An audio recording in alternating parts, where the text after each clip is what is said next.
stem cells from an unborn fetus. The mother's going to have an abortion anyway. Has the abortion, and rather than discard that fetus, they harvest the stem cells.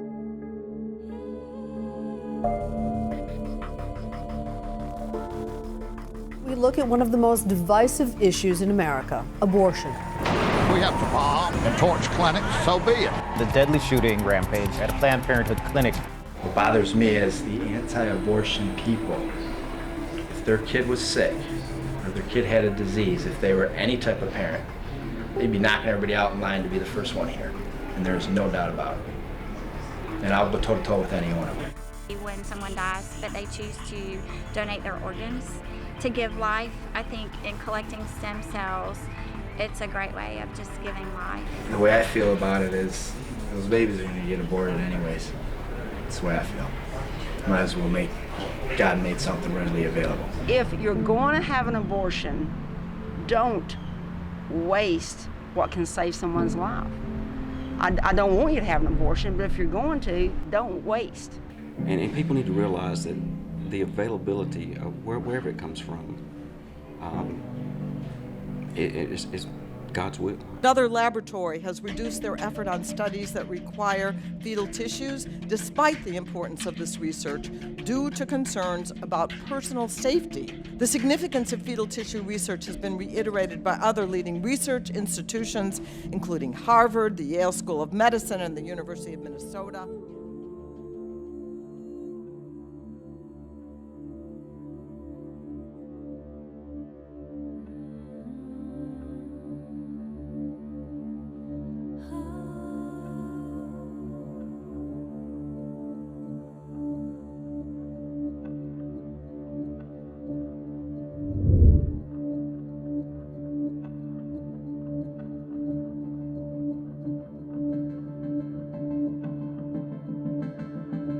If stem cells, fetal stem cells, ever become widely used, it will change the entire profit picture of the pharmaceutical industry, because they don't make their money on well people, they make their money on sick people.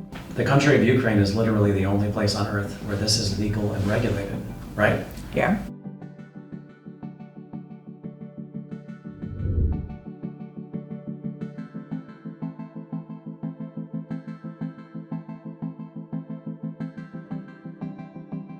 I have not had one pain episode, first time in 18 years. I am totally pain-free and medication-free. The people who have an illness who are going to be dead in 12 to 15 years should have an alternative to sit on the sidelines and wait for a triple-blind placebo, flobbits, experiment. There should be something else.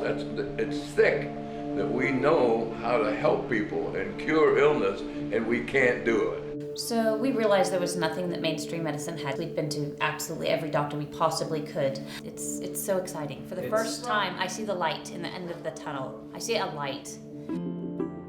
We can ease your dying with medicine, and that's not something I wanted to hear. So going to a different country for treatment sounds a lot better than that. I was very skeptical. It's helped me tremendously with just one treatment. I've gone from middle school, and then high school as well, almost flunking, staying up till 2 in the morning with my parents, just so they could help me because I couldn't even do it myself. Till now I'm making straight A's and B's, which is phenomenal. So you're saying in the 4-month time that you're making better grades than you ever have? Yeah, actually beneficial, yeah, absolutely. Without taking medication now, Vyvanse, ADHD, Adderall. She was diagnosed with a rare form of muscular dystrophy. After the very first treatment, within that next week, she went from falling 15 to 20 times a day down to no times. She doesn't fall anymore.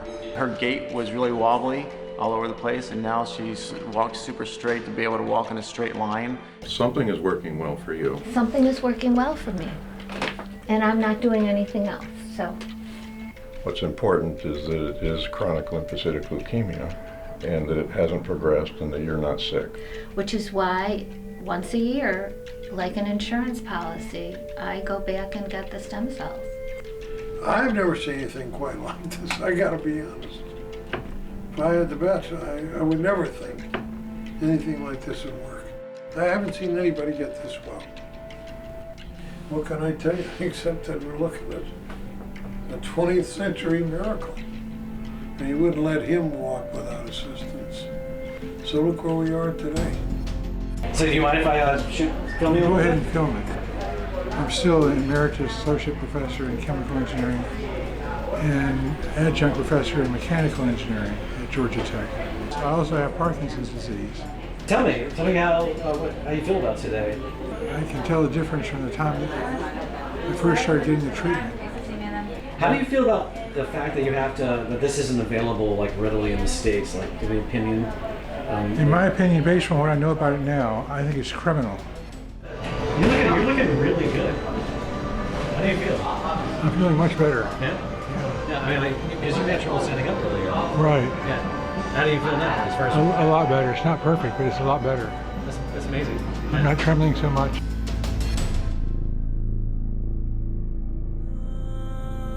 In terms of the evolution of medicine, if you think about the 20th century, we turned chemistry to the service of medicine. That is, we learned how to deliver small molecules as drugs. But if we can learn how to deliver cells as medicines and actually repair and regenerate these degenerating tissues, we'll have a major impact on medicine. I think it's inevitable. There are many different types of stem cells. The ones we hear most about are embryonic stem cells, umbilical cord stem cells, and adult stem cells. These different stem cell types should not be confused with one another, as they are not all created equal, nor are they the focus of this stem cell story. Instead, for this journey, we focused on fetal stem cells, arguably the most contested and controversial form of stem cell therapy to date. I'm just trying to think. I don't know how to just start talking. It's a lot to tell you over one sitting, you know? I don't know, it's hard. I see kids in wheelchairs in my doctor's appointments and I think, wow, I'm lucky. And then I see kids in high school and I think, wow, I got the short end of the stick. I don't do the things that I used to anymore. I don't really leave the house at all because it's hard. I mean, I live on my couch and in my kitchen and in my room. And I don't choose to. I don't mean to ignore my friends because I don't want to hang out with them because it's hard to. I don't go to music shows like I used to because that's something I'm really passionate about. And that's the only thing that I cared about. And I can't even get up the stairs without having to sit and catch hold of myself because my heart beats extremely fast and I feel like I'm about to pass out. Because now what they're offering us as far as his cystic fibrosis team is a double lung transplant, which, you know, the horrors of that, I can only imagine. I know my son does not want that. And there's no guarantee with that either. No, they even said that, you know, there's some people who go through it and wish that they didn't. Lung transplant is where you need to go. If you think about it, we can ease your dying with medicine. And that's not something I wanted to hear. So going to a different country for treatment sounds a lot better than that. I've started visualizing going over the border, and I've started fantasizing about the results. He's 21 years old and he should be out living his life and dating and having a job and going to school or whatever he wants to do. He pretty much just exists in this house. It's really hard for me. And then when we found out that there is another option, once that was totally realized, then I remember being pissed. Yeah, mad. Yeah, why? That this is not available, readily available to us. Mm-hmm. It's not talked about. Okay, we're all done. That's it.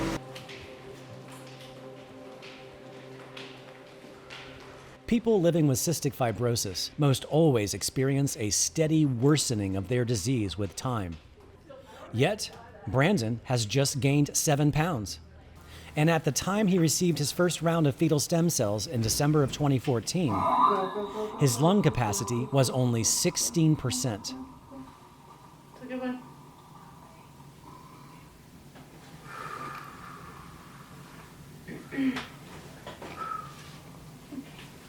Real close, almost the same. So 24. Awesome. And now, his lung capacity is at 24%. While fetal stem cells can't repair the genetic mutation that causes cystic fibrosis, it is Brandon's hope that fetal stem cells will prolong his need for a double lung transplant, or perhaps avoid the transplant altogether.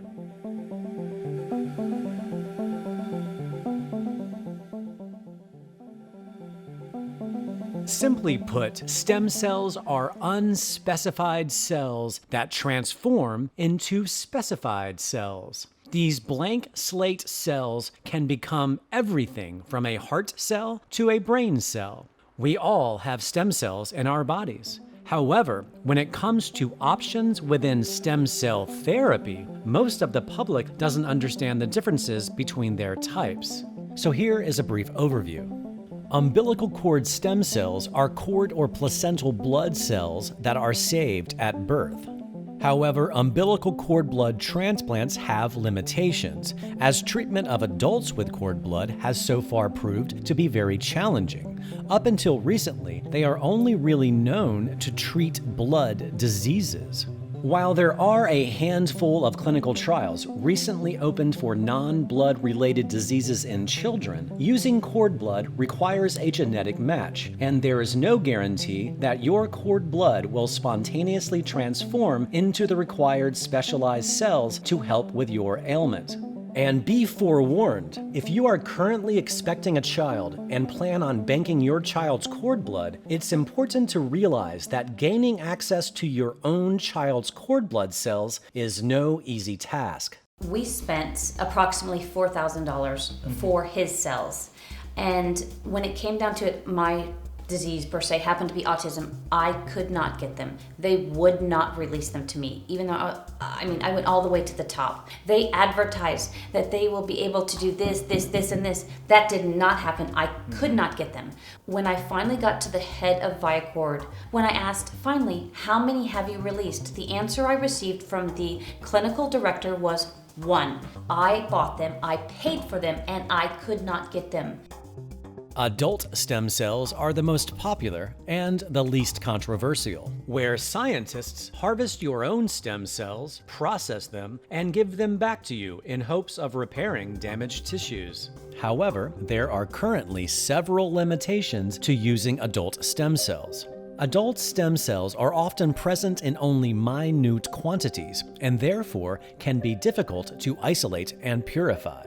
Adult stem cells may also contain more DNA abnormalities caused by sunlight, toxins, and errors in making more DNA copies during the course of a lifetime.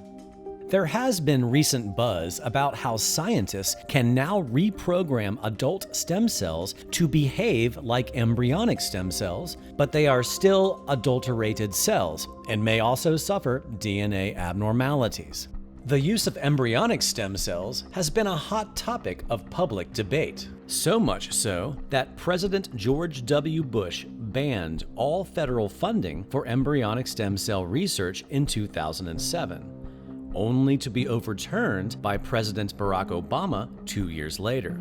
Embryonic stem cells are unadulterated stem cells that can be easily grown in a petri dish and harvested within the first 5 days of development. But they also come with limitations. The ability of embryonic stem cells to form non-cancerous tumors called teratomas is one of their defining traits. It's a frightening one, particularly for those who hope to develop therapies from these cells. What makes fetal stem cells uniquely different is because the fetus provides stem cells harvested from nearly all relevant organs. The fetus contains pure, unadulterated stem cells right out of the gate. After all, these stem cells have only 9 months to create an entire human being. And harvesting them is quite easy. A woman decides that she wants an abortion and then is given the option to have her fetus discarded or donated to science. When fetal stem cells are injected, the idea is that they go into our body's nervous and immune system and hone in on areas that need repair. This basic biological phenomenon is also observed between a mother and child during pregnancy. Fetal cells migrate into the mother during pregnancy and can persist for decades. Fetal cells also appear to target sites of injury, crossing both the placental and blood-brain barriers. Fetal cells appear to change into whatever specific type of cell is needed, so fetal cells in a mother with liver damage could transform into liver cells. So, to summarize, in order for umbilical, embryonic, or adult stem cells to be effective, they must spontaneously transform into the different cell types of our body. While fetal stem cells also work the same way, they already contain the unadulterated building blocks of our nervous and immune systems. While the logical superiority of fetal stem cells makes sense when observed objectively, their research and use has sparked a political firestorm. Iran and Planned Parenthood. Killing babies in America. The $30 to $100 price, that's per specimen that we're talking about, right? Yeah. This makes deciphering fact from fiction in the media near impossible, as special interest groups will only defend stem cell types that fit within their agenda. Look at whenever there's a news story of a great success with stem cells, it's always adult stem cells.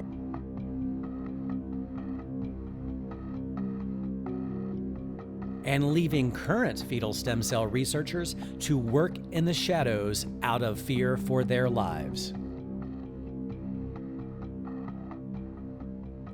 What the doctors told us in the United States is that Joey, his lifespan might not be out of his teens because of his heart and lungs, and he'll be in a wheelchair before he's even 10.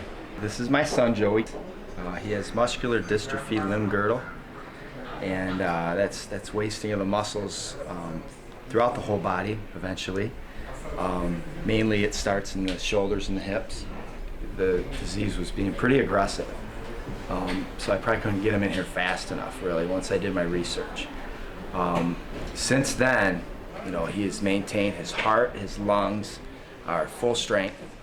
How do the doctors feel about his improvement? Well, I told them what we were doing, and at first they told me not to do it. That there's not enough research on it, there's not enough documentation on it. But after we got back from the first or even the second time, basically they said, keep doing what you're doing, because they don't see it anyway. They see thousands of patients a month, a year. I'm not sure the exact number, and they never get better.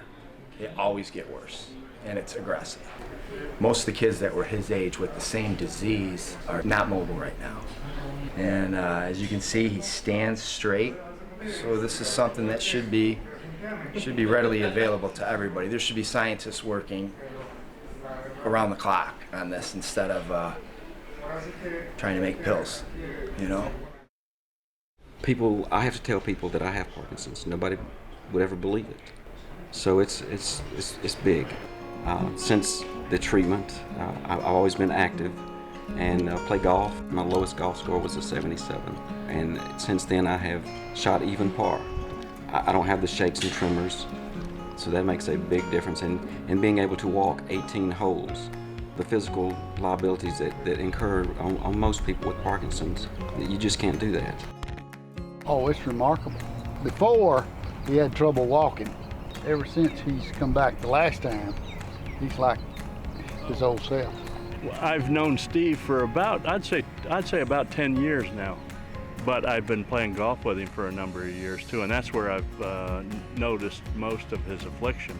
You could see the similarities to who's the actor that had Parkinson's? Michael Fox, I think, and so he had a lot of those same things, shakiness and whatnot.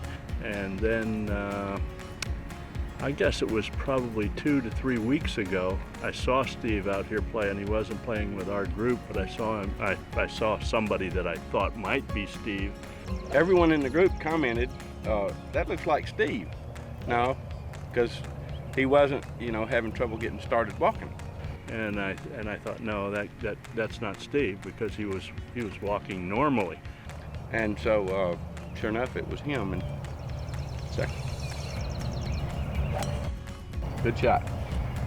And it was obvious that something had happened. And now he's really walking just like the rest of us. It really appears to be miraculous. Now he's playing better than the rest of us, and so he's had a dramatic improvement. I have a wonderful physical therapist. Most patients are progressive with the Parkinson's, but his spirits are high, I think, and he's very encouraged, I think, by the treatment, so he's working hard to continue to improve. I actually bowled last week, bowled a 278, which is the highest game I've ever bowled in my life.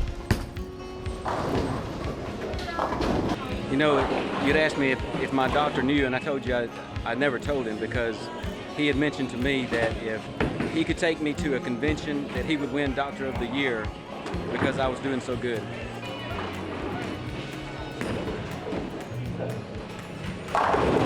Steve's story is somewhat unique. During this investigation, I found that not everyone with Parkinson's got better. Fetal stem cells only appeared to help those with Parkinson's who were recently diagnosed, usually within 1 to 2 years, like Steve, and the case of Carolyn Porter. So my husband and I sat down at the table, and I remember that night that I took my fork and I started to take a bite, and my hand started trembling so bad that I couldn't stop. I took the left hand, and I finally was able to take a bite. Well, for 1.5 years, I had been going to my computer every single night, and I would type in Parkinson's disease, and stem cell popped up on my computer. And I thought, I didn't type in stem cell. What is stem cell? I had gotten to the point that I couldn't walk, and I certainly couldn't talk. I went in May of 2013. When I came through the airport, everything was in a wheelchair. They told me there were no guarantees, so we were wide open. We knew there were no guarantees, and they said it would be up to 6 months probably if the stem cell helped me. Well, we finished the treatment on a Saturday, and we came back to the hotel, and we left on a Sunday. Going home, I said to my husband, I think I can walk. He said, oh, no, you can't walk. She informed me on the way home that I didn't need her help, but that she could get up and walk on her own, and she did, which was very surprising. We got to the airplane, and I just could tell that I was getting better. 3 days after I had the stem cell treatment, I just started speaking correctly. All of a sudden, it was like everything stopped. It was like there were no more tremors, there were no more head shaking. It was maybe 10 days after she got back. She got out of her car, and I had cold chills because she could walk. We sat down. Her hands did not move, she did not jerk. She could carry on a conversation without stuttering. And we both just sat and cried. And I promise you, everything stopped. I was well, and I was the most happiest person in the world. I played the piano all the time. Well, for 2 years I couldn't play the piano. I'm not a really good pianist. My thing when I get home from work, the first thing I do is turn the news on and watch it, and while I'm sitting in my easy chair, but I always get interrupted by Carolyn playing the piano, which interferes with my television viewing.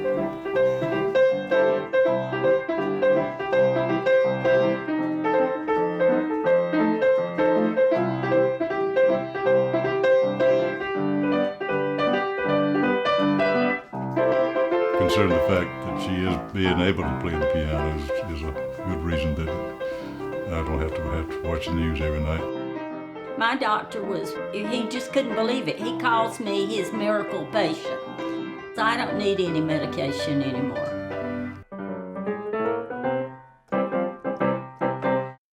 At At the moment, the largest stem cell research agency in the world is CIRM, or the California Institute for Regenerative Medicine, a multi-billion-dollar agency that was voted into existence in 2004 by the citizens of California. We are an agency that was created to help patients, and our mission is to accelerate stem cell treatments to those patients with unmet medical needs. Since their inception more than a decade ago, they've faced some criticism from the media for what they perceive as a lack of progress, with the LA Times calling them a $6 billion public investment that was born in hype. But it appears the mainstream media hasn't truly investigated why CIRM's efforts are moving so slow. Welcome to the December board meeting for CIRM. This observation was further confirmed when we found ourselves to essentially be one of the only members of the media attending CIRM's 2015 Science Subcommittee board meeting in Los Angeles. CIRM's board consists of a colorful assortment of members, from doctors and scientists, retired Senator Art Torres, former CEO of Paramount Pictures, Sherry Lansing, to actress, writer, director Lauren Miller, Seth Rogen's wife. At the time of this meeting, CIRM announced the commencement of 15 clinical trials, 3 of which involve fetal stem cells. While CIRM has plenty of money and influential people at the helm, they repeatedly expressed that their biggest impediment isn't science or money, but the FDA, a regulatory agency that continues to insist on applying the drug development model for a conventional drug to stem cell treatments, which is like forcing a round peg into a square hole. 70% of respondents to our surveys listed FDA as the single biggest impediment to developing stem cell therapies. From the time we discover a stem cell product that looks promising to the time we can actually get an IND approved by the FDA to where we can start doing clinical trials. That, right now, for stem cell therapies is too long. It's somewhere between 6 to 8 years. The industry average for anything that's not a stem cell is 3.2 years. And so we look at that and we say, okay, that's a problem. Cell therapies are either essentially unregulated by FDA, and very little regulation, take you less than $100,000 and take you less than 3 months to comply. Or they are excessively regulated by FDA, where it costs greater than $1 billion, and it takes longer than 12 years. And there's nothing in between. And all of the other disciplines of medicine have something in between. In other words, to address this growing field, in 2001, the FDA created a new tiered approach paradigm to deal with the approval of stem cell therapies by allowing certain stem cell therapies they deem safe, like adult stem cells, to simply exist without regulation, while most all other stem cell technologies, including fetal stem cells, are forced to go through at least a 12-year, $1 billion regulatory process just to reach the market. We also know that stem cell therapies from a commercial standpoint clearly are disadvantaged. So big pharma companies will disproportionately in-license non-cell technologies at a much greater rate than cell technologies. Only 8% of CIRM's programs actually have partners. The reason there is no commercial interest is because stem cells are just biology that anyone with the proper resources can harness. They simply can't be patented or placed into the current monopoly-driven pharmaceutical paradigm. The very idea that an increasing number of people are discovering this technology, many of whom no longer require the pharmaceutical medications they were expected to be prescribed for the rest of their lives, is an extremely frightening reality to the current business paradigm the pharmaceutical industry has relied on for decades. And since the FDA's Drug Evaluation Department has literally been purchased by the pharmaceutical industry due to Congress passing the Drug User Fee Act, with nearly $1 billion of the FDA's annual $1.3 billion drug evaluation budget coming directly from the pharmaceutical industry it is supposed to be regulating, there is no logical reason the medical industry is going to loosen its reins on this groundbreaking technology anytime soon. In fact, the FDA recently began providing members of the U.S. Congress with one-sided information, reporting only the dangers of stem cell treatments, much of which was outdated and does not reflect what is documented in the clinical literature. These actions cast the FDA in a very unfavorable light and seem to make it appear that they are actively lobbying against a therapeutic modality for which they are responsible for fostering.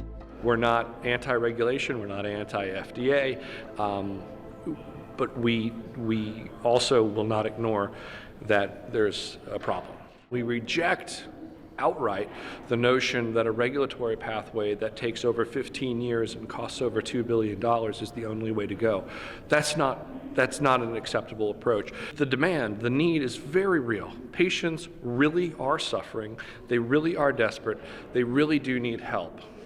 The entities, the researchers, and the companies that have the solutions view, in some respects, the barriers between their current therapies and those patients as insurmountable. Then lastly, with respect to centers that operate either overseas or underneath the jurisdiction of FDA, that is a symptom of the problem. They take their products and their technologies overseas where they're not subject to the same regulatory constraints. The common denominator is we're not doing anything that's meaningfully advancing the field and helping the patients. Due to this reality, people like Lawrence Simon, who was diagnosed with multiple sclerosis a few years ago, aren't going to just sit around waiting for any well-meaning agency to catch up and alter a regulatory system that doesn't want to change. Have you spoken to your doctor about what you're doing? I have. There's no tremor, which there was initially. How about your grasp? Squeeze. Good. Very good strength there. Very good. Ordinarily, in your experience, if you don't mind me asking, go ahead. Considering how many years ago he's been diagnosed, 2011, like what do you usually see? Some people will just go on down the trail and become worse and worse and worse and become bedridden, which I have seen. And they'll fail every therapy. He's basically reached, I would say, a plateau and stabilized where he's no longer declining. I'm very impressed with what I'm looking at, I gotta tell you. And I've been at it 50 years almost, that ought to tell you something. And he's been my patient for about 30. So what do we say about all this? I don't know, except to say that there's something that works here. I don't think it's anything we're giving him, I really don't. From what I've seen and the failures I've seen, I'm pleased. What else can I tell you? No, that's all I wanted to hear is just you be honest and tell me. No, I'd tell you the truth, but I thought it was crap, I'd tell you that too. I'm the first one, ask him. I see a lot of stuff that's bogus. I was not, in the beginning, enthusiastic about all this. I said, well, if you got the money to waste, go ahead. But then again, you're talking about a disease you can't cure, so with what we have, so why not? And I'm, proof of the pudding. I haven't seen anybody get this well. Now, you'd think I was a salesman for the thing, but you know what? Salesman, no salesman. I'm glad to see him better. Whatever it takes. And you wouldn't let him walk without assistance. So look where we are today. The MRI was diagnostic. He had lesions all over the place. In January 2011, after experiencing weakness and vertigo, Lawrence's neurologist ordered an MRI, which would find many areas of abnormality favoring active disease. Numerous lesions and plaques were found, representing active multiple sclerosis. A few weeks after this appointment, on March 25th, Lawrence had another MRI, which found no new areas of abnormality and no abnormal lesions.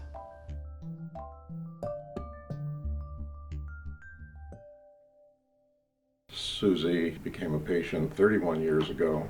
She was frequently ill with recurring respiratory illnesses, intermittent swelling of lymph glands, frequently treated with antibiotics. In 2004, She became more severely ill and more persistently presented with lymph glands that were swollen all over her body. In consideration of the fact that she has a family history of a lymphocytic malignancy, it was appropriate to further investigate why her lymph glands were remaining swollen and weren't getting better after treatment for infectious causes. This was the bone marrow biopsy. It confirmed she had a condition called chronic lymphocytic leukemia. Most people with the condition do have progressive illness, and that it can convert to a serious life-threatening malignancy. It was interesting, as we have followed her in the past 10 years, that there has been no progression of her lymphocytic leukemia. And in fact, there's been improvement in the number of abnormal cells relative to normal cells in her blood. Her lymph glands have remained normal. They responded very quickly to treatments that she received at the time. You've got probably the most carefully documented body in my practice in terms of 6 to 8 inches of paper charts before the new computerized records started in 2006, which, if we were to print them out, would likely occupy several boxes of computer paper. Sure. And we've been testing your laboratories frequently, and I do have to acknowledge that we're not finding anything wrong with you or evidence of any side effects from the treatments that you've received. What's important is that it is chronic lymphocytic leukemia and that it hasn't progressed and that you're not sick. The majority of people don't have that experience. So that a doctor seeing somebody with CLL initially figures we'll be okay for a few years and then we're going to have trouble. You're talking about 2004, so you're talking about 11 years ago that Right. you had this diagnosis, right? Yes. Correct. And based on the fact that my father started out okay with chronic and ended up with acute, I wasn't going to do that. Understandably, Susie's doctor was quite nervous to talk to us on camera, hence his modesty. Not only did Susie's chronic lymphocytic leukemia not progress to acute, pathologists were baffled at the unusual finding that her cells normalized, which means her diagnosis was reversed or cured. In order to have a diagnosis of chronic lymphocytic leukemia, it requires an absolute B cell count of over 5,000. Susie's absolute B cell count reduced to 304. Susie underwent no other medical intervention for her diagnosis other than receiving a series of fetal stem cell injections. Part of my discomfort being part of this project, I'm making myself a target. But realistically, stem cell therapy is becoming more mainstream. It is important that people know about it and that we learn more about it. My preference would be that it was done in a scientific way, but we can all learn from our experiences, and if we don't have explorers, we never learn anything. It's a chance, right? I mean, it's a shot It's for people. working well. Well, something is working well for you. Something is working well for me, and I'm not doing anything else, so We're good. yes, we are. We are good. You're welcome. When she decided to have the stem cells, initially, as an MD, somewhat skeptical, I became more and more convinced of the benefit as the years went on, that she just got better and better. And very honestly, when you go to medical school, I think they put a pair of horse blinders on you. And that unless it's taught in medical school or you read it in the medical literature, it can't be valid, can't happen. Susie is a living proof. She's healthier than I am, considering I have some conditions my own that I think could possibly be benefit. I'm actually considering having the stem cells myself. I've been through about 14 doctors. I mean, she was going to extremes to try and just lift the pain off just a little bit. She even cut her hair off because she figured that that would help her neck. When I look back and I think about all the doctor visits, I remember being in the office with Danny and whatever physician we were with at that time, and then saying, well, it's in her head or something to that nature. I could see her eyes fill up with tears.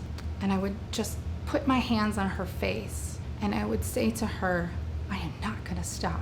You will not suffer one more day if I have anything to do about it. I got my wisdom teeth taken out, and I got prescribed the medication that she got prescribed for just if she had a really bad day. You know, here, take some narcotics, you know. In late 2013, a genetic test finally helped doctors diagnose Danny with ankylosing spondylitis. This is a type of inflammatory arthritis that primarily affects the spine, causing the ligaments to become inflamed. The cartilage then fuses to the vertebrae, causing the spine to fuse, causing immobility. After all medical treatments failed to help Danny, from a host of anti-inflammatories to methotrexate, which is a chemotherapy drug usually given to cancer patients, as well as tumor necrosis factor inhibitors, and some of the most powerful narcotics available, she then underwent fetal stem cell therapy in Mexico on July 25th, 2014. She had this smile from ear to ear. I hadn't seen that smile in so long. The minivan brought her back to our hotel. She says, Mom, let's go for a walk. Let's go shopping and go out to eat. And I was like, what? Who are you? Within a week of getting the stem cells, I stopped taking all of my medicines. They weren't allowing me to be me. They changed my personality so much. And that's something that stem cells has given me.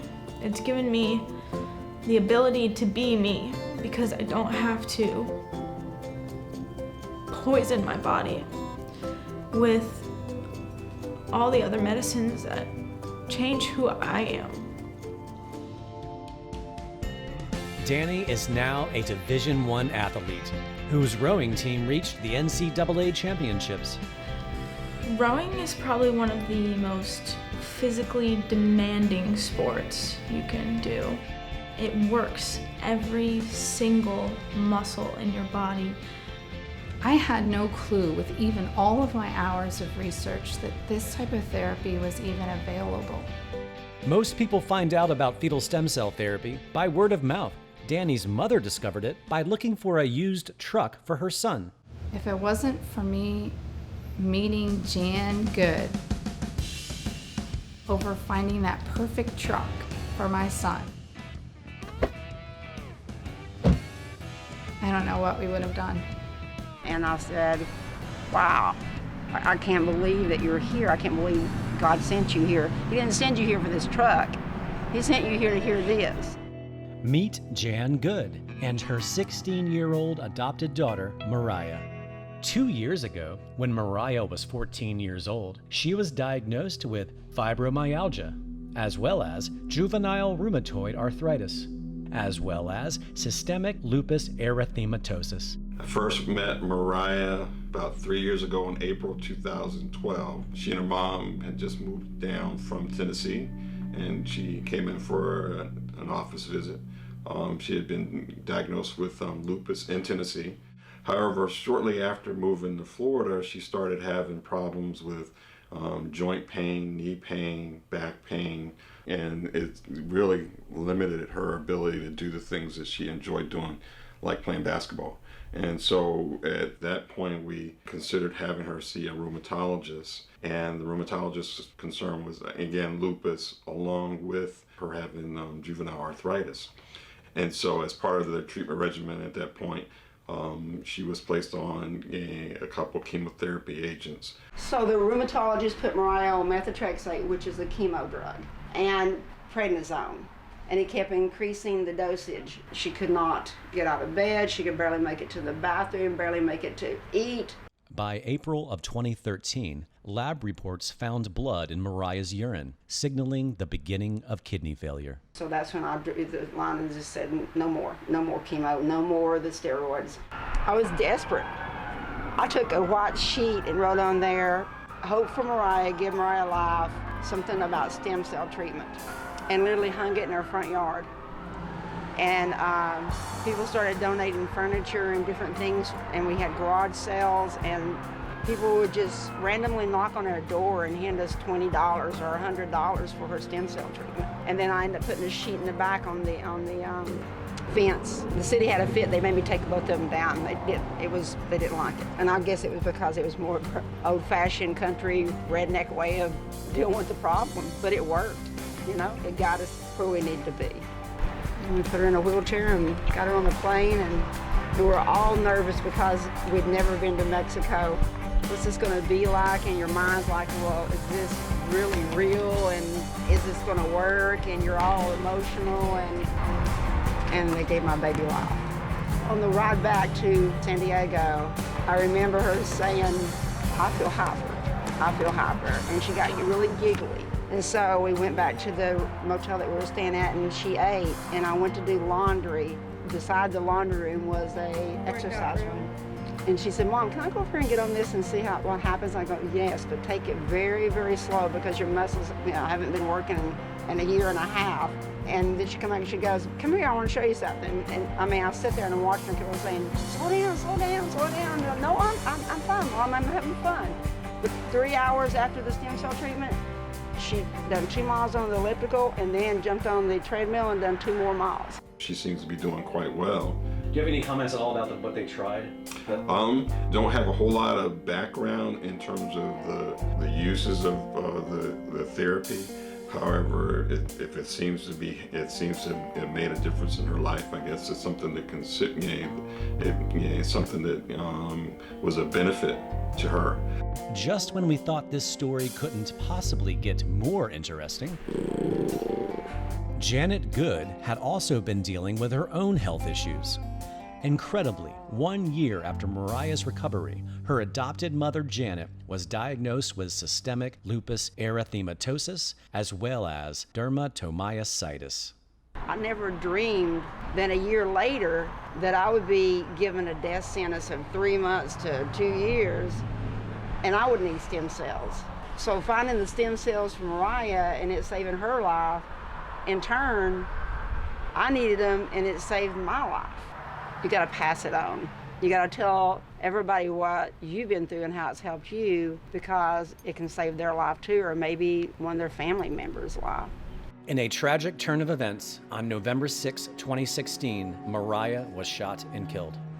Now the life that was saved with this stem cells, now that life's been snuffed out and taken away by somebody with anger issues. Not only do people seek fetal stem cells for various immunological and neurological ailments, some of the world's busiest professionals are seeking fetal stem cells for anti-aging, better performance, and overall longevity. This is George Schlatter, a multi-Emmy award-winning American comedy television icon. He's best known for his work as a founding producer and writer for the groundbreaking television comedy classic, Rowan and Martin's Laughing. It's a powerful, powerful tool for good health. I took the injections myself. And when I came home, my wife looked at me, she said, well, what happened to you? Where have you been, right? It wasn't a high, it wasn't like any kind of drug or anything. It was just a sense of well-being. It wasn't even euphoria, it was just a sense of being comfortable. So I took the injection, and I then took some people down there, including my wife and including my daughter. And I cannot understand the resistance to it, except for the fact that if stem cells, fetal stem cells, ever become widely used, it will change the entire profit picture of the pharmaceutical industry, because they don't make their money on well people, they make their money on sick people, and continually pumping drugs of all kinds into them. That is how the medical profession survives, on drugs. The medical profession is great, they do great things. I wouldn't want to have a plumber deliver a baby, but they resist this out of the opinion that this will change the whole profit structure of the medical profession. And it will. It's coming. It's just a question of when. They resisted Jonas Salk, and having had polio, I wish they'd stopped resisting before I got it. My favorite is they said, there hasn't been a double-blind study. There's been double-blind studies on a lot of the drugs that killed people. There's been double-blind studies on chemotherapy, which we know a lot of people have not survived. It's just that it kind of makes me very, very uncomfortable to think that waiting for some kind of a double-blind study that would result in the death of one child and the cure of another. My question always is, how do you select which child to treat with a placebo and which child to treat with the stem cells? Use of fetal stem cells isn't anywhere near as dangerous as cough medicine. It can kill you. This is the late William Rader, the once owner of Stem Cell of America, a company that today is barely operating. Most of the patients you've seen so far were treated by Rader in Tijuana, Mexico, before his company ran out of the fetal stem cells that Rader stole from MCell in Kyiv, Ukraine. Earlier in my career, I was one of the first medical experts on television. Starting out first in radio, then eventually appearing multiple times on The Merv Griffin Show. Dr. William Rader. His successful television career continued well into the 1990s. I received a phone call from Eastern Europe, and they called me and told me about fetal stem cells. So I said to them, I'll tell you what, I want to see this. I want to interview you. I want to interview patients. I want to just do whatever I want to do when I'm there. Would you agree to that? They said yes. 10 days later, I'm on an Air Ukraine plane. It totally blew my mind what I saw. In 1995, William Rader traveled to Kyiv, Ukraine, and spent some time with the founders of a medical university clinic called MCell. This is the late Alexander Smigadup, who, in 1991, is the man originally responsible for inventing and developing the technological innovation of fetal stem cell therapy, along with MCell's co-founder and partner, Alexei Karpenko, who you will meet later. Professor Smigadup and Professor Karpenko taught William Rader the basic techniques of fetal stem cell transplantation. According to Professor Alexei Karpenko, MCell was looking to partner with William Rader on a new clinic, but William instead stole a batch of fetal neuronal and liver cells and started charging people money for the stolen cells using his own company instead. I dropped everything else and I dedicated myself to fetal stem cell research. But his research consisted of nothing more than selling stolen cells to his patients. And while in production on this documentary, the California Medical Board revoked his medical license in their failed attempt to stop him. Nonetheless, I decided to get the injections from Stem Cell of America and felt absolutely nothing. My therapy consisted of 2 injections. They performed no preliminary testing, and the entire process took about 30 minutes. As with anything being done while avoiding federal regulations, telling this part of the story was difficult. Rader had no research lab, and the only reason the patients you met in this story so far had such great improvement was because they were treated before Rader ran out of cells.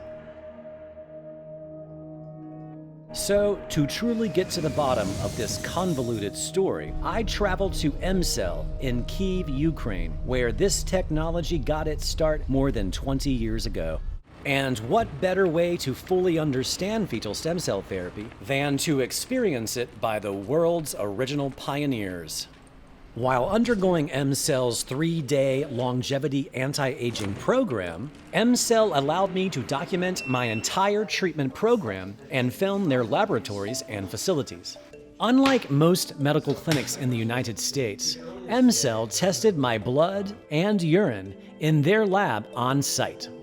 It is from these lab results, in addition to a full ultrasound and electrocardiogram, that MCell's doctors designed a special protocol just for me, which consisted of a variety of fetal stem cell types, a 3-day facial using fetal stem cells, hyperbaric oxygen sessions, and even massage to help keep my circulatory system flowing nicely to allow the stem cell transplants to properly take hold.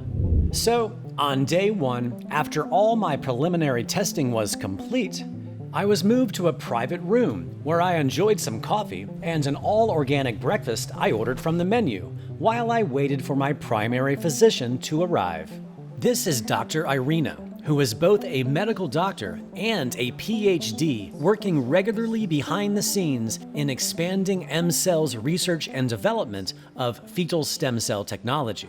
This is Lena, one of M-Cell's managers and the translator assigned to me. At the start of each day, Dr. Irina checked all my vital signs and asked me various questions related to my overall health.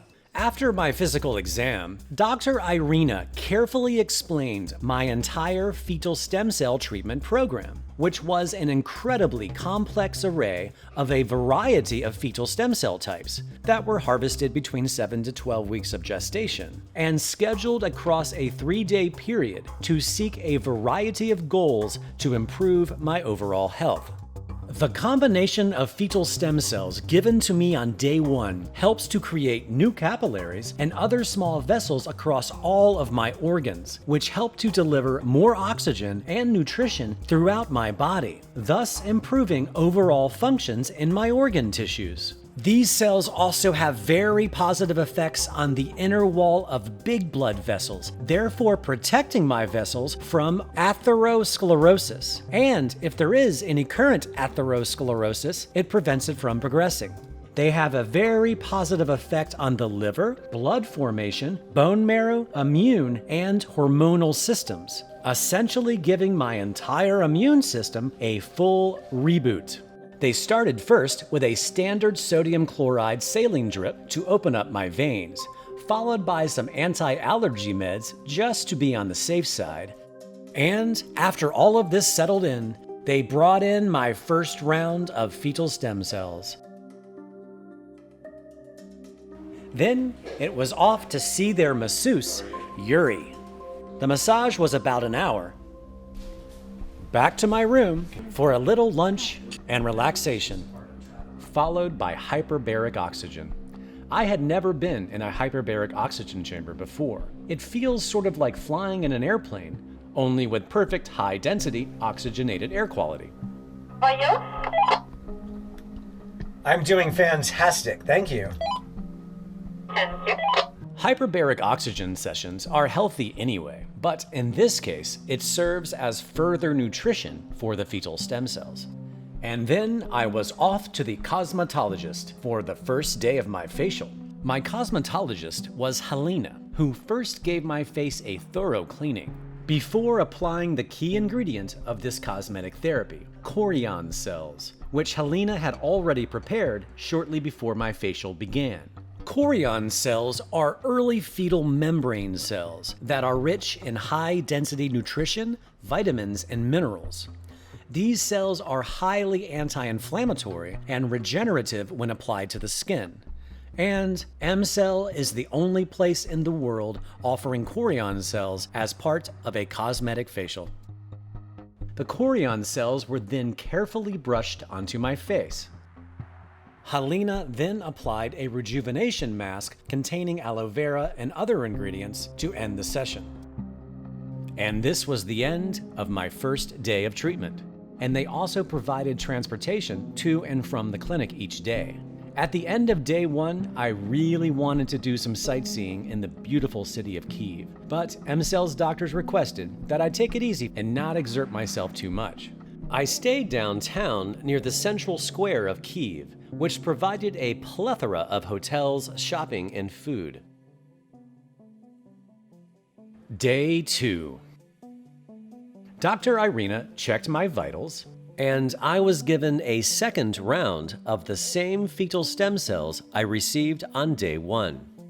Off to massage, and then round 2 of hyperbaric oxygen. This is Dr. Maria, who was supervising my sessions. Not only is Dr. Maria a medical doctor, she received her PhD in fetal stem cell therapy. Back to my room, where Dr. Irina inspected my abdomen to prepare me for my first subcutaneous injections of the cells that will improve my neuronal or nervous system. These cells improve all processes regulated by my nervous system, improving all interneuronal connections, improving motor skills, as well as my autonomic nervous system, like heart rate, digestion, respiratory rate, and pupillary response. while also improving memory, concentration, sleep, and overall cognition, essentially giving my entire nervous system a healthy reboot. After a standard saline drip was completed, this combination of cells were injected subcutaneously into the fat of my abdomen. The reason for the location of these injections is because the fat of our bodies hold the most stable temperature and allow overall protection of these cells as they adjust to my body and begin to slowly release into my nervous system. And finally, day 2 of my facial. Helena started first by placing steam on my face to open up the pores, followed by applying more chorion cells. After allowing the chorion concentration to be absorbed by my skin, Helena prepared an alginate mask at a very cold temperature to then close my pores, sealing the chorion cells inside and further stimulating micro blood circulation.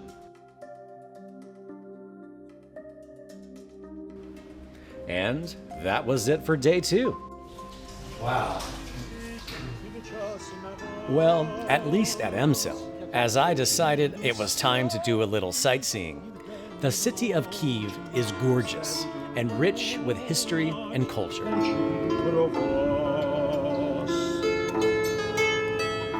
During my journey, I met an American from Pennsylvania who is in love with Kyiv as much as me. I've spent a total of now 12 weeks here over the last year, and this is like the most wonderful city I've ever been in.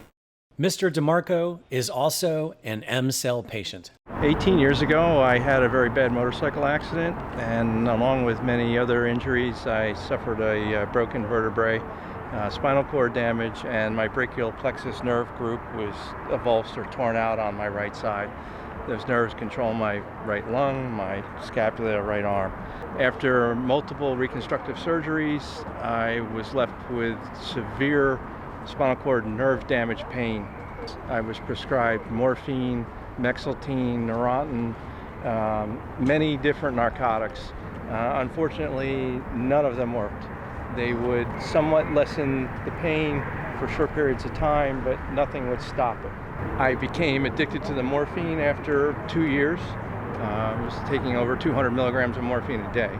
Let me describe the pain. There was 2 types of pain.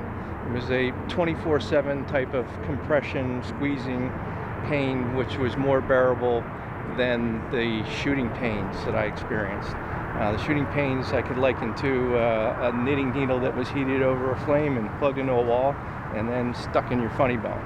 And they would stick it in there for about 30 seconds and pull it out. And then stick it in there for 30 seconds and then pull it out. Jump ahead to a year and a half ago, I was here in Kiev on some personal business and found out about the stem cell clinic, MCell. There were no promises given to me, just that in the past it had helped people in my situation. I was advised to wait 2 or 3 months before I started tapering off the medication that I was on that was lessening the frequency of the episodes.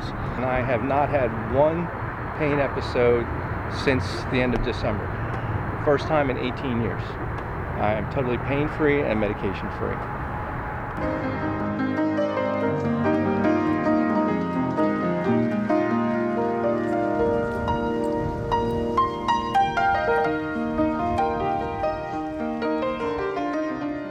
Dr. Irina checked my vitals as usual. And then time for my second round of subcutaneous injections. But this round of subcutaneous injections was an array of fetal stem cells to help me with my entire musculoskeletal system, which helps to improve my bones, cartilage, tendons, ligaments, and my joints and all their connective tissues, improving overall metabolic processes, while also increasing trophic and elasticity of my skin. Also increasing energy levels, triggering regeneration, rejuvenation, and overall high efficiency. Which also, by the way, includes a great improvement of sexual functions. Essentially, giving my entire metabolic system a nice reboot. The reasons for the location of these injections is the same for the cells I received on day 2. My third massage, And then back to my room, where they gave me an IV drip of amino acids to further improve my body's environment, giving the fetal stem cells the best chance of doing their job. And finally, it was back to my room, where Dr. Irina spent a great deal of time summarizing my entire treatment program, reviewing my blood, urine, and other tests they performed, and explaining to me why they gave me the types of injections and therapy they did. Each patient undergoing therapy at MCell has a completely different personalized therapeutic schedule, depending on their current health or any more serious ailments they may have. Since I'm pretty healthy already, I underwent MCell's longevity anti-aging program, but others with specific ailments would receive a different protocol. I met the Kelleher family who had just arrived from Houston, Texas, whose youngest son, Beckham, underwent MCell's personalized treatment protocol for autism. This is Beckham's father, Matt, and his mother, Terry. While there on day 3, I had the privilege to meet Dr. Alexei Karpenko, the original co-founder and partner at MCell. Yes, you see, with autism we have rather positive results, but the only thing that I should warn you, this will not be most probably complete recovery. Most of his function will benefit, but full recovery we have not observed. We understand. We understand. We're seeking quality of life improvement. Yes. Okay. I wish you success. Thank you. I appreciate that. Thank you very much. Considering that autism currently strikes 1 in every 45 children in the United States, costing each family supporting a child with autism over the course of his or her lifetime as much as $2.4 million to care for such a diagnosis, I was quite interested in seeing how Beckham fared after fetal stem cell treatment. So, 4 months later, I traveled to the Kelleher's hometown of Houston, Texas, to see if Beckham had made any progress. We had a lot of aggression. Beckham would scratch me, he would bite me. So I would go to bed nightly and I would have bloody sheets. I would have scratch marks. They would be on my face, my back, wherever. I'm talking full on biting, full on scratching, full on bruising, all gone. We had no eye contact. I would try to get in his face, Beckham, Beckham, Beckham. In his world. He would just look straight past me. He'd look straight past you. It was heartbreaking. It was really, really, really difficult. But the eye contact was absolutely not there. Period. It was even more than that. When you looked in his eyes, it was almost as if you were looking in his eyes and you weren't seeing any. Nobody was home. He wouldn't respond to his name. He wouldn't respond to anything. And it was pretty drastic when that happened. Almost immediately after he had his stem cell transplant, we saw changes. He had this terrible eczema everywhere, all over his skin. Within 3 days, it was gone. I have fought that eczema for years with prednisone, you name it. I've tried dietary changes. It was gone. His skin was clear. His eyes turned bright. All of a sudden, these smiles I had not seen in years. We started swimming. He could not swim before. He gets his head underwater. He loves it. Bye-bye. Before his stem cell transplant, he would not walk for me. I always had to carry him. He would just block my body and refuse to walk. I couldn't walk him around the block at 3. I had to have a stroller. All of a sudden, he's walking. He walks now, holds my hand like a neurotypical child, and we walk. We can walk in the park. I can walk with him to the grocery store, to the mall. That might not seem like a big deal to parents that are used to it, but for those that aren't able to have a child walk, it's a huge deal. So the fact that I could do that made my life so much easier. So I'm not holding a 45-pound kid, 18 bags of groceries. I mean, it's really miserable and difficult. So that was another huge thing. He's just so much more receptive to a different idea, which was not the case before. Go up. Up. Oh, there you are. Oops. He can now motor plan if he has an idea. That was not there before. His cognitive levels have increased significantly. That's fast. You wanna go fast? Fast. Oh, we're gonna spin fast. I've definitely seen him become more flexible because he would want to do things only the way he wanted to do it, and we couldn't get any change or new ideas. And new ideas was really hard. Whereas since then, he's giving me a lot more new ideas. He's doing much better with some language, and he's also started to motor plan things. So the other day, Terry was here. He saw this, and the ramp was on the other side of the room, and he went to try and get the ramp. He's never ever had a plan about how he was going to do a task. So that was very novel and very new for him. So we've definitely seen progress in lots of different areas. I've been working with him since he was 18 months old, so it's almost 3 years now. At the same time, it's also giving him the feeling of where his body is in space. So how do I learn to plan and to figure out how to do things by having a really good internal body awareness? There you are, ready, set. Good job! So every day it's something new where we're both shocked. Since the Kelleher family was making the trek to MCell for Beckham's autism, they decided to see if fetal stem cells would also benefit their oldest son, Matt Jr. My older son has convergence insufficiency and ADHD. I never thought he would make it into college. I was very skeptical, very skeptical. It's helped me tremendously with just one treatment. In terms of school, I've gone from middle school, and then high school as well, almost flunking, staying up till 2 in the morning with my parents just so they could help me because I couldn't even do it myself. Till now I'm making straight A's and B's, which is phenomenal. And then I'm looking in for the future semesters to take on a larger workload because it seems more doable, more possible. So you're saying in the 4-month time that you're making better grades than you ever have? Yeah, actually beneficial, yeah, absolutely. Without taking medication now, at least weaning off the dosage, I would go from pills like Vyvanse, ADHD, Adderall. In these past 4 months, it's been tremendously helpful.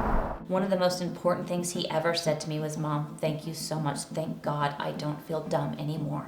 While Matt Jr. received fetal stem cells in hopes of finding relief for his ADHD, he was also suffering from an overactive bladder and chronic skin conditions. Always having these urge, urinate every 15 to 20 minutes throughout the day entirely, to about 2 months after. I haven't had the urge at all. Between my skin, I've had acne, I've had uncontrollable, it was bacterial acne. I've tried the strongest things up to Accutane, as high as you could go on it, like the dosage. It would mess up my liver, it would make me feel terrible. But honestly, in the past 2 months, I've had my skin's cleared up on my shoulders, my back, mostly around my entire face. It's a tremendous difference, as well as all the eczema around the eyes mainly, and then the arms. I've had blotches around the arms, where now it's completely gone, and it's just phenomenal, it's crazy. And it's only been one treatment. So we realized there was nothing that mainstream medicine had. We'd been to absolutely every doctor we possibly could. I feel like we made the right choice. We did. There's no doubt in my mind. We had a lot of information to sift through, and like everybody else in seeking information and trying to be well informed, it took us literally 8 months just to weed through what we thought would be the best option for us. I cannot say how thrilled I am with the results. It's one thing to have everyone around Beckham notice such great improvements after getting fetal stem cell therapy just 4 months prior, and it's another to review the results of his autism spectrum test, or ADOS-2. We obtained these test results from Beckham's neurologist. Beckham's last ADOS-2 test was in December of 2013, where he scored a 22, which fell into the moderate to severe range on the autism spectrum. However, while I was visiting the Kellehers in November of 2016, another ADOS-2 test was performed, which revealed a score of 15, a 7-point reduction, showing Beckham now in the moderate autism spectrum. These results occurred after only 1 round of fetal stem cell therapy. Beckham has not been taking any medications during this time. I'm so excited. I can't even, it's so exciting. For the first time, I see the light in the end of the tunnel. I see a light. I haven't seen a light in a long time. Back in Kyiv, after my 3-day treatment was complete, I spent a couple of days with Dr. Karpenko as he told me the entire story of how MCell came to be while showing me around Kyiv. Dr. Karpenko had worked directly in cooperation with Ukraine's Ministry of Health, allowing MCell to freely and legally come into existence. It was since 1991 that such technology for clinical use was made, and we use it about 25 years, this year, 25 years already, and it is stable. We can predict what is going on, predict the timing of results, understand how it will behave, our treatment will behave in different kinds of diseases, in different ages, in different conditions of the patients. So this was the start of clinical use of fetal stem cell transplantation, not just a discovery of fetal stem cells or the first pioneer transplantation. I took a tour of MCell's research facilities and quality control labs. I wanted to get a fully comprehensive understanding of how these cells are harvested and tested before being administered to patients. The process begins specifically between 7 and 12 weeks of gestation, where the fetal material from a legal, voluntary abortion with the donor's consent arrives at MCell within 2 hours of the abortion procedure. This fetal material then enters MCell's biotechnology laboratory. This is Christina, MCell's CEO and overall supervisor for all of MCell's harvesting and quality control laboratories. Not everybody can come inside. I know. I feel very, very privileged. I would love you to see the process of the extraction of the fetal stem cells, but I'm very sorry, but we cannot film it. That's okay. That's okay. Thank you. So let's go? Yep. After MCell's scientists extract more than a dozen different relevant categories of fetal material in their biotechnology laboratory, the fetal stem cells are immediately sent to the cryopreservation department, where they are then suspended using a special proprietary method. Once the cells are successfully suspended, they are then simultaneously sent to 3 different departments. During the research phase, the cells are tested for their functional activity, viability, and consistency. They need to make sure they are using healthy and thriving cells capable of expanding and replicating once injected into the body. This viability testing process also involves a state-of-the-art laser-based flow cytometer, which is capable of analyzing, counting, and sorting the fetal stem cells in real time up to 1,000 particles per second. While that is happening, this exact same batch of fetal stem cells is also being tested in MCell's microbiology lab, where each batch of fetal stem cells is tested to make sure they do not contain any harmful bacteria or contamination. This same batch of fetal stem cells is also sent to the polymerase chain reaction laboratory, where MCell's scientists carefully test each batch of fetal stem cells for any harmful viruses. Polymerase chain reaction is the method of molecular diagnostics that allows MCell's scientists to identify a single copy of the DNA and RNA of harmful pathogens. MCell's testing process is repeated 3 times to make absolutely certain that their fetal stem cells are up to the highest standards of viability and safety before being administered to patients. MCell has the largest fetal stem cell bank in the world. Quite often, people confuse fetal stem cells with embryonic stem cells when they aren't remotely the same thing. An embryonic stem cell is harvested within the first 5 days of development in a petri dish after artificial fertilization. Unlike fetal stem cells, embryonic stem cells haven't formed any organs or valuable tissue to take advantage of, regardless of the misleading hype in the news media. Not to mention that embryonic stem cells can be quite dangerous. The ability of embryonic stem cells to form non-cancerous tumors called teratomas is one of their defining traits. It's a frightening one, particularly for those who hope to develop therapies from these cells. In many cultures, including the Ukrainian culture, the vocabulary word for fetal simply doesn't exist, which only adds to the confusion, as in some cultures, the terms fetal and embryonic are used interchangeably, hence the name EmCell.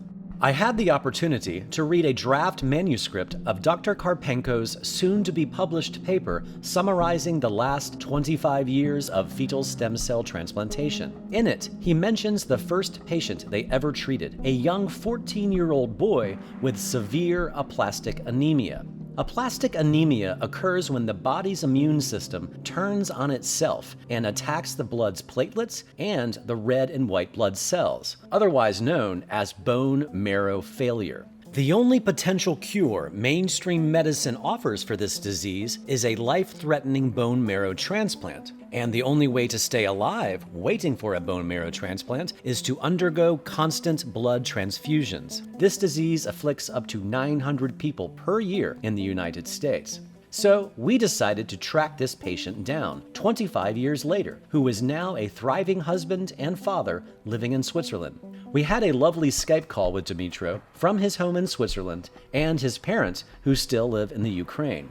Dimitro was cured of aplastic anemia 25 years ago after only 2 fetal stem cell transplants. Dimitro did not undergo any other therapies other than fetal stem cell transplants, completely restoring his entire bone marrow ever since.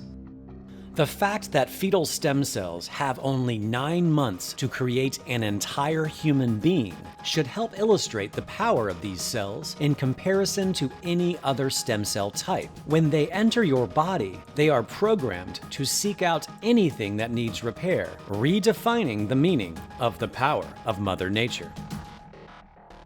For the record, I couldn't find anyone to agree to go on camera that opposed fetal stem cell therapy. I reached out to countless anti-abortion politicians, including Mrs. Blackburn from Tennessee, who chaired an anti-fetal stem cell congressional hearing in 2016. Sell human fetal tissue for a profit, you break the law. Donate fetal tissue with zero profit, you are within the law.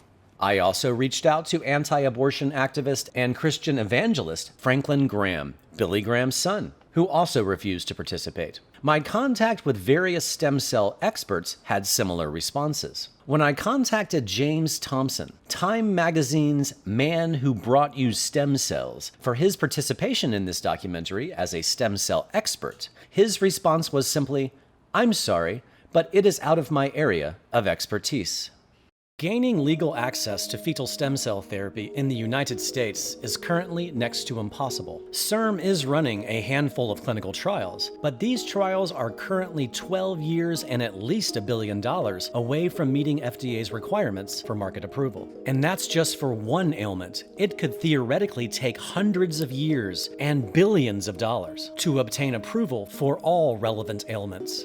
The problem we have is we don't have, after 15 years of this regulatory paradigm in place, we don't have anything close to being reviewed by the FDA for approval.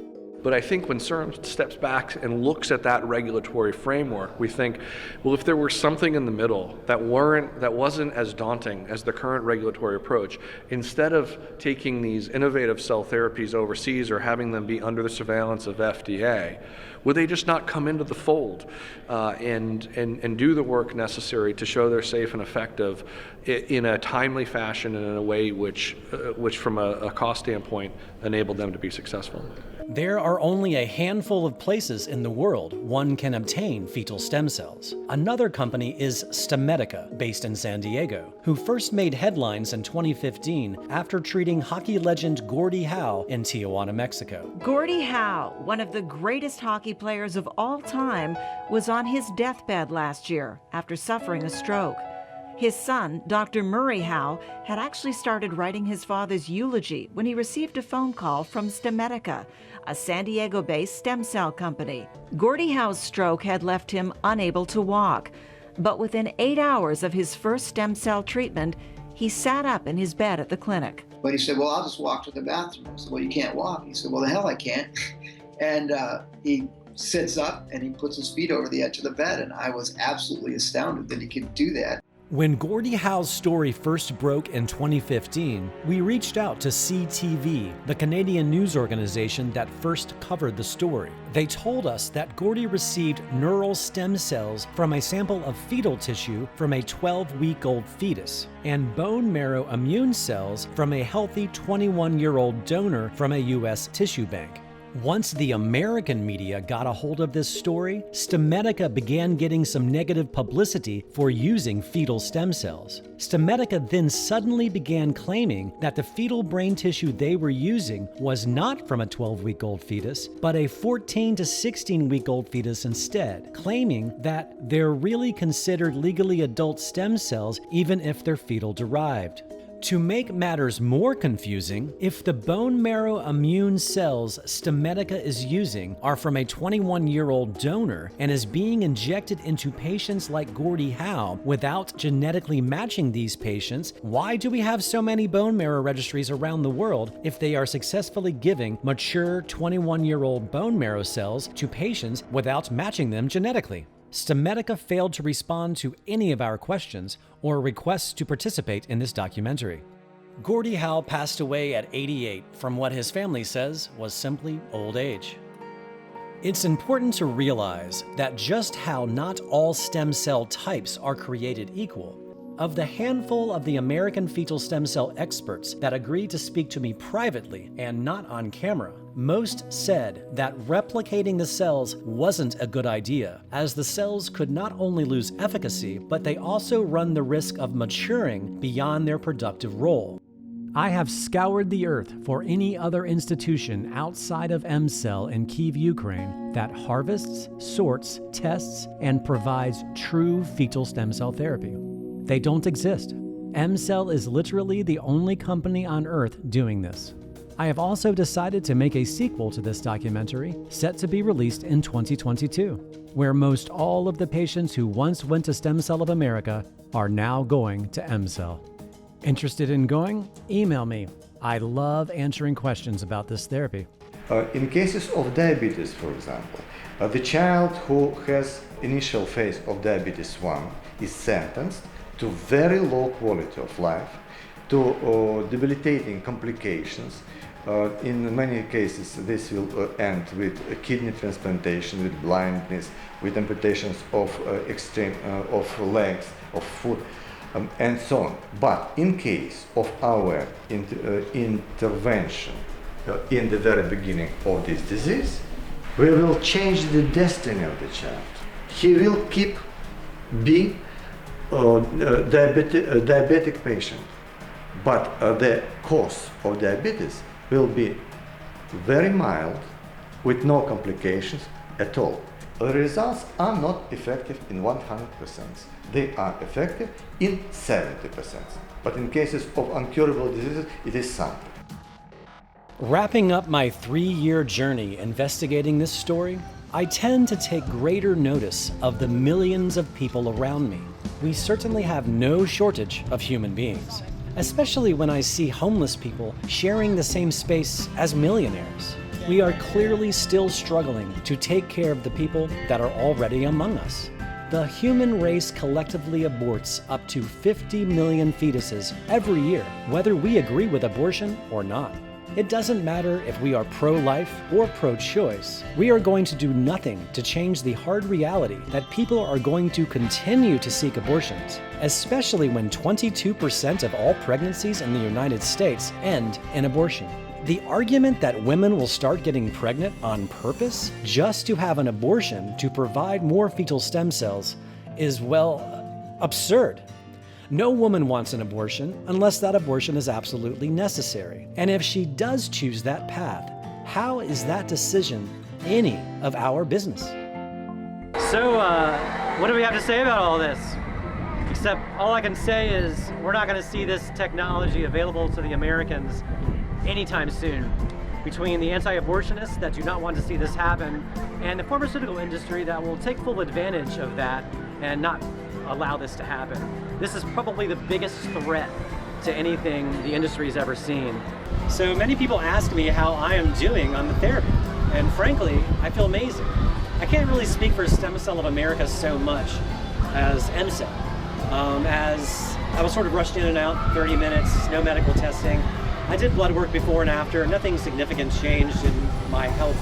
But with MCEL, I had a full ultrasound that showed a slightly enlarged pancreas, and that normalized in only 4 months, completely normal. My cholesterol was really, really high based on my blood tests, but not anymore. 4 months later, my cholesterol normalized. You can't do that without pharma drugs. So it's pretty remarkable. It is my hope that everyone I know, including my loved ones, get a chance to get this therapy. But perhaps the most noticeable thing that happened to me that I experienced shortly after the cells was, aside from like skin things clearing up, I slept better, energy increased dramatically, but my libido exploded, absolutely exploded, like an 18-year-old again. And that's not reason enough. So I feel quite privileged, as I'm only one in 15,000 people across this whole planet who have had fetal stem cells. And you can't film? All right, thank you. No problem, no problem.